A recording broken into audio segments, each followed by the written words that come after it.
أعوذ بالله من الشيطان الرجيم.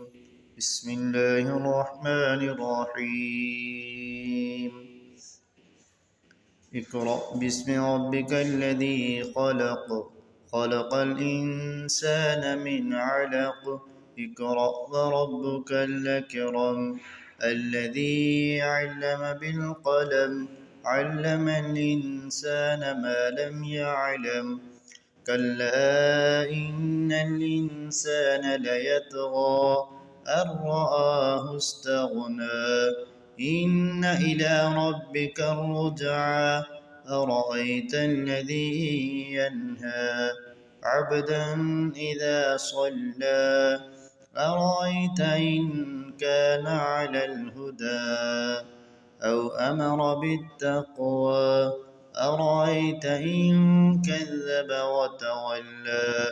ألم يعلم بأن الله يرى.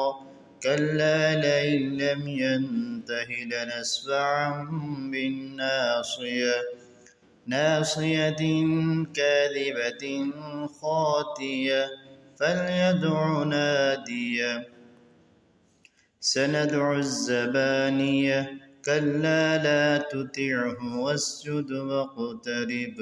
صدق الله العظيم।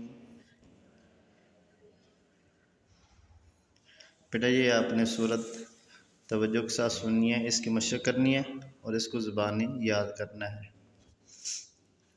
उसके बाद आगे हज़रत मूसा अलैहिस्सलाम की दुआ, ये आपने पहले भी पढ़ी हुई है, कॉपी पे लिखा भी हुआ, तो आपने वहाँ से देखकर इसको लफ्ज़ी मीनिंग भी याद करने और बामुहावरा तर्जुमा भी याद करना है। रब्बी इन्नी लिमा अंज़लता इलैया मिन खैरिन फ़कीर।